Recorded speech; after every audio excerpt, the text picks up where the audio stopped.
Well, I have Luana Rubin with me now. Welcome. Thanks for having me on. And what are we going to be talking about today? Well, we're talking about the 2013 Tokyo Quilt Festival, and I brought back some photos from this amazing show to share with you. And you've gone for several years now. Yes, 5 or 6 years in a row now. Mm-hmm. And so what kind of trends did you see at the Tokyo Quilt Festival?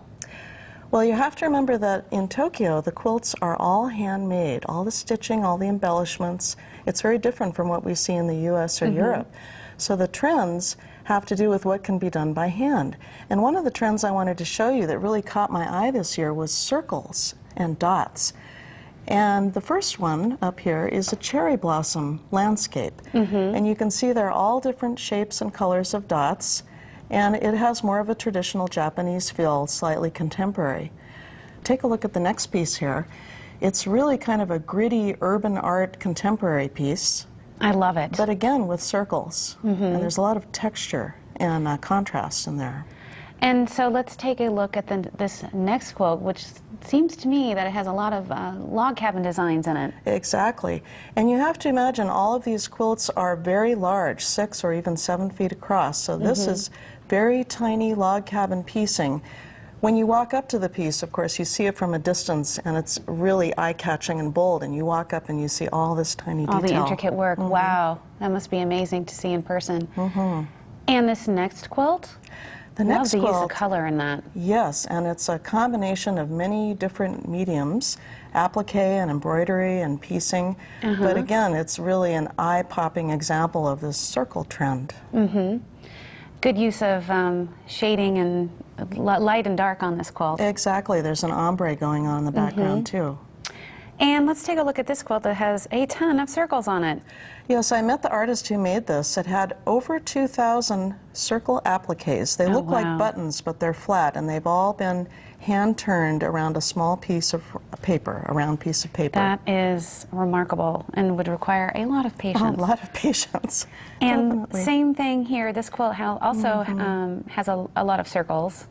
Yes, and I'm seeing that as a trend, creating pattern and design and color with just a ton of little circles. It almost looks like the eye color test, right? It does. Let's take a look at this one. Yes, this piece again is more contemporary, and it's a combination of applique and embroidery. And of course the colors really pop on the black background. On the black, absolutely. And then the last piece here is, in a way, more traditional, but the circle image of all the birds together. This is another quilt where you have a different experience of it from a distance as when you come up close. And so let's take a look. What's this book on the table? Yes, I wanted to show you this. Nakayama Fumiko is an artist and a teacher who is specializing in mola quilts. And these are quilts, reverse applique quilts that originated in Panama. And this is another trend that you're seeing in Tokyo. Yes, because this one artist, who is also a teacher, has had such a profound impact on the students there and the other quilters. So I wanted to show you just a few pages out of this book. She has recreated the Tales of Genji, all in mola quilting. Oh, wow. And if you're familiar with mola quilting, these are all tiny, intricate details. So, you know, having said that, I want to show you what some of her students are doing. So she had an exhibit at the show, and with it was her students' work. Well, her students' work was spread out through the exhibit. She had a central exhibit with 40-some small quilts. All mola style? Yes, the entire tale of Genji. So these are quilts that some of her students have done, and my translator who took me through, we would pass by and she would say, yes, this is another one of her students. I love the colors in this quilt. It's quite striking. Absolutely. I mean, the other beautiful. two maybe are more traditional mola colors, but this is very similar to her work. And much more contemporary than the traditional mola, I would say.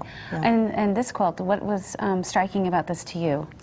Well, I think just the graphic aspect of it. I mean, it reminds me of Keith Haring, you know, very urban graphic graffiti type art. And the other one, the next one? And that's more traditional, similar to a traditional mola that would show village life. So they're exploring many different ways to express it. But I thought the Tales of Genji and Moli was just the most unusual thing I had seen. And so what else grabbed your eye at the Tokyo Quilt Festival? Well, I am looking out for parallel trends to the modern quilt guild movement. And so in Tokyo, this is one of the quilts that I picked out that I thought was very reminiscent of that, or perhaps a, parallel or next step to that modern quilting. It reminds me somewhat of Nancy Crow. And this next piece? Yeah, the next piece, again, imagine this, a very large quilt, these beautiful, huge iris flowers. And large, exquisitely rendered flowers are typically Japanese. We see these at all of the Tokyo Quilt Festivals, and this was just one of my favorites. How big is this quilt in person? I would say it's 6 feet across. Oh, wow. Yeah, so the flowers are huge. And I like what they've done in the water design. Yes, it's a bias applique with oval shapes on top of a pieced background. Well, so that was pretty innovative thinking to do that on that quilt. It is. And take us to the next.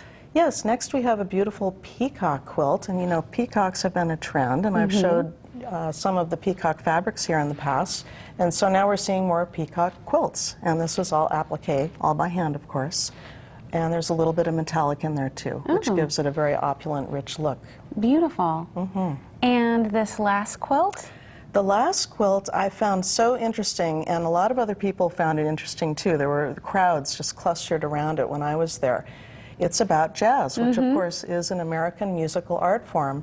When I was in Tokyo, I noticed there were jazz clubs that specialized, that always had American jazz musicians there, and there's quite an interest in American jazz in Tokyo. It's like a visual expression of American jazz. Oh, that is so well put. Well, this has been a lot of fun. These have been some great trends, and thank you for sharing these quilts with us. You're so welcome.